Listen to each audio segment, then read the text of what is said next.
Halo Sobat BMKG, selamat datang di acara Sinonggi, siaran obrolan meteorologi, klimatologi, dan geofisika Kendari. Bersama saya, Luh Nyoman Didi Triutami, yang akan menjadi host untuk acara perdana kita. Pada siaran ini, kita akan membahas secara tuntas tentang cuaca, iklim, dan juga kegempaan yang terjadi di Sulawesi Tenggara. Karena ini adalah acara Sinonggi yang pertama, kita akan kedatangan tamu yang sangat istimewa, yaitu Kepala Stasiun Meteorologi Maritim Kendari. Selamat datang Bapak Sugeng. Terima kasih, Ya. Selamat sore. Ya, selamat sore.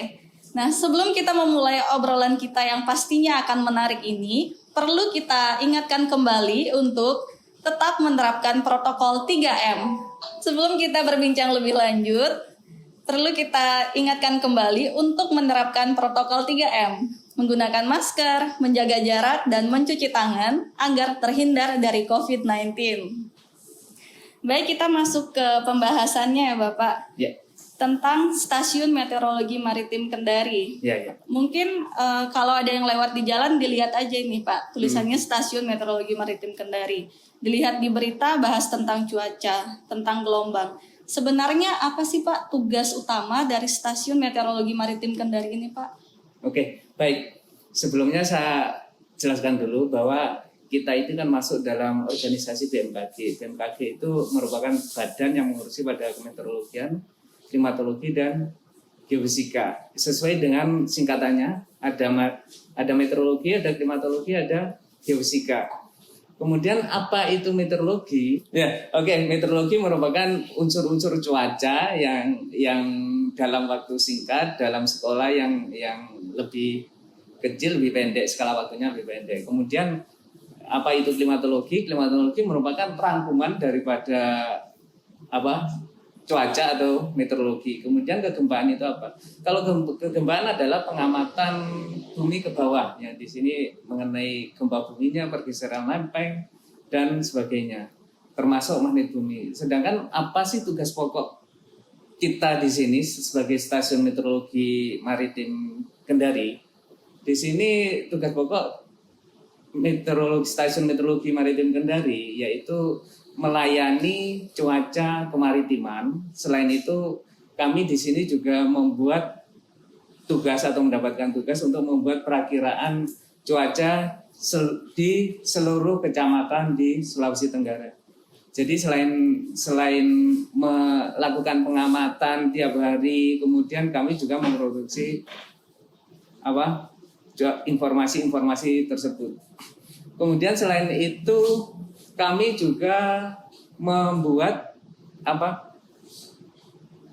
peringatan dini cuaca yang kami sampaikan setiap waktu, setiap saat jika ada fenomena yang sangat bermakna atau misalkan ada potensi cuaca hujan sedang hingga lebat. Kemudian termasuk juga peringatan dini di laut, yaitu kami membuat peringatan dini di laut itu jika ada kategori gelombang di atas 1,25 meter. Oke. Baik Pak.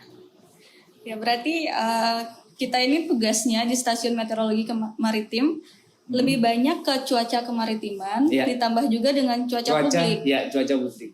Ya, ditambah juga kalau ada potensi terjadi gelombang tinggi, teman-teman bisa mendapatkan informasinya dari kami di Stasiun Meteorologi Maritim Kendari.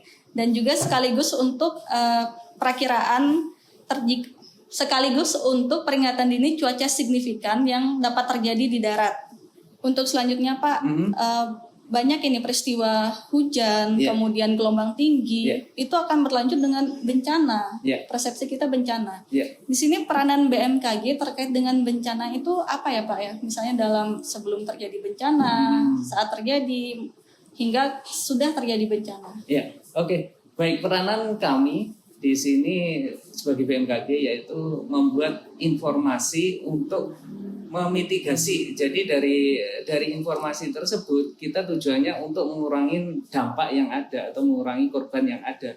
Misalkan kalau tidak ada peringatan dini mungkin ada korban jiwa, tapi kalau dengan peringatan dini yang kami sampaikan, jadi misalkan masyarakat menerima peringatan dini dari kami, dari Stasiun Meteorologi Maritim Kendari mengenai potensi curah hujan. Jadi misalkan masyarakat yang di bantaran-bantaran sungai itu bisa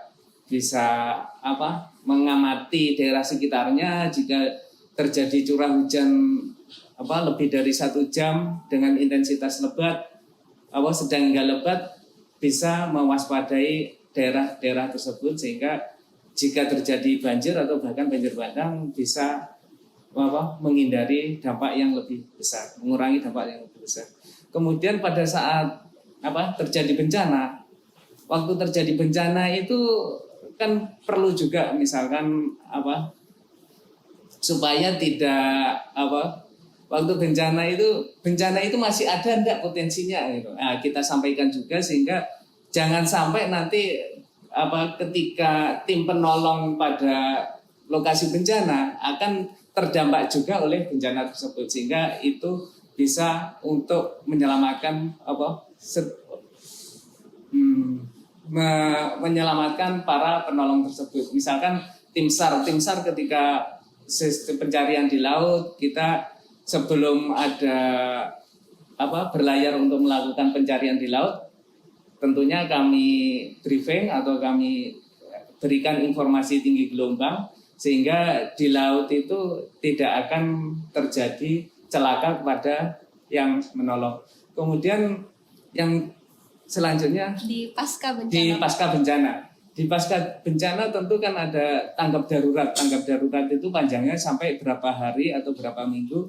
Nah, itu untuk menentukan tanggap darurat tentunya pemerintah daerah itu akan minta informasi atau pertimbangan dari kita bahwa sampai kapan potensi ini akan berlangsung. Jadi kalau misalkan tanggap darurat dibikin panjang tentunya akan makan biaya yang lebih besar. Jadi agar biaya itu bisa menjadi optimal, nah itu pertimbangan kita atau saran dari kita sebagai saran untuk mengambil keputusan bahwa tanggap darurat tersebut sampai berapa hari. Gitu. Oke, baik. Jadi lebih banyak untuk peran dari BMKG dalam kebencanaan adalah memberikan informasi. Yang pertama, informasi peringatan dini agar meminimalisir jumlah korban. Kemudian ada juga informasi untuk tim penyelamat ya Pak ya. Selama pencarian. Iya. Agar aktivitas untuk penyelamatan tersebut juga berjalan dengan lancar. Dan yang terakhir pada pasca bencana, di sini informasi yang diberikan oleh BMKG akan menjadi penentu masa tanggap darurat berapa lama begitu ya Pak ya. Baik, belakangan ini banyak informasi tentang bencana hidrometeorologi Pak. Yeah. Sebenarnya potensi bencana ke depan seperti apa yang harus kita waspadai Pak? Seperti apa bencana hidrometeorologi itu? Ya, baik. Untuk Sulawesi Tenggara, kita ini sekarang ini pada umumnya itu kita memasuki puncak musim hujan. Jadi kalau di Stasiun Meteorologi Maritim Kendari ini data yang ada itu menunjukkan bahwa puncak musim hujan itu pernah terjadi pada bulan Maret dan bulan Juni. Jadi kalau tempat-tempat lain yang saya lihat itu dari data yang ada itu ya terjadinya antara bulan Maret hingga bulan Juni. Jadi pada kurun waktu tersebut diharapkan masyarakat itu bisa lebih waspada terhadap potensi-potensi yang ada. Baik kita di Sulawesi Tenggara, potensi bencana apa ke depan yang harus kita waspadai.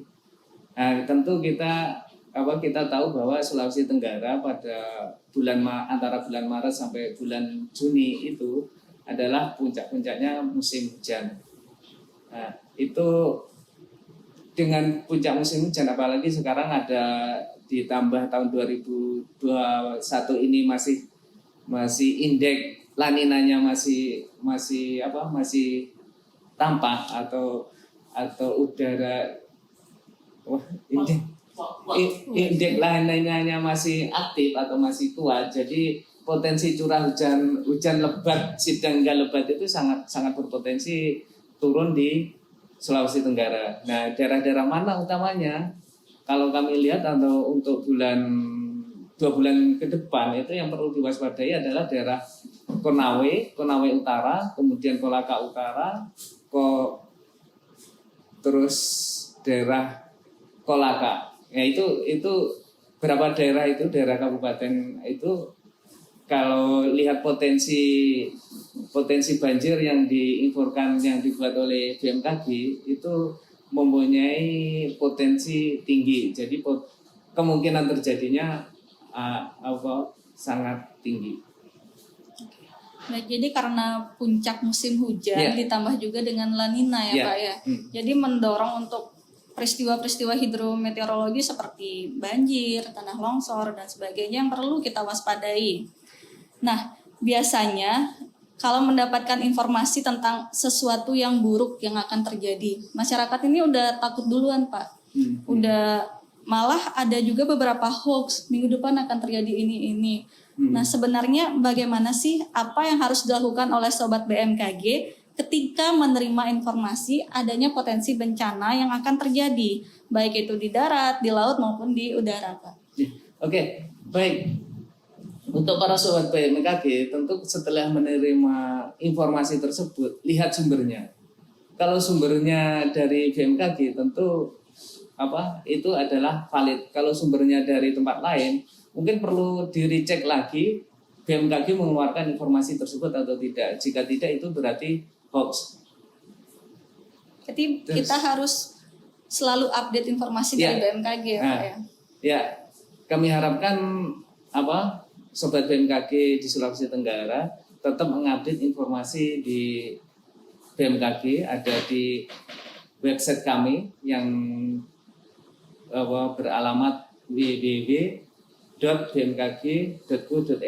Di situ terangkum semua informasi yang ada, baik itu potensi curah hujan 1 bulan sampai dengan 3 bulan mendatang, kemudian ada perakiraan cuaca kota, kabupaten, sampai dengan kecamatan, dan juga ada informasi tinggi gelombang.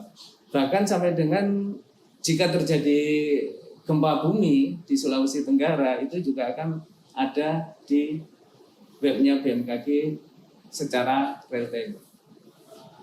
Oke. Berarti poinnya itu kita harus menggunakan informasi yang valid dan terpercaya ya Pak ya. Terpercaya. Iya, dan informasi yang resmi ya. Iya, yang resmi dari BMKG.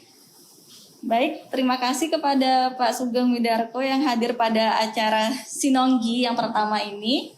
Semoga kedepannya kita bisa selalu memberikan informasi-informasi terupdate dan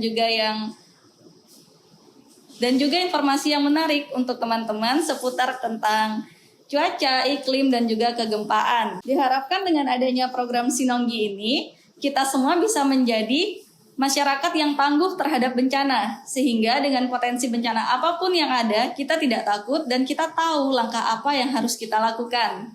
Terima kasih kepada Bapak Sugeng Widarko yang telah menyempatkan waktunya hadir pada acara perdana Sinonggi. Semoga dengan acara ini, kita semua bisa menjadi masyarakat yang tangguh terhadap bencana. Jangan lupa like, share, dan juga subscribe akun YouTube kami. Jika Sobat BMKG memiliki saran ataupun komentar untuk acara Sinonggi berikutnya, bisa diisikan di kolom komentar berikut ini ya. Tetap sehat dan sampai jumpa pada acara Sinonggi yang berikutnya.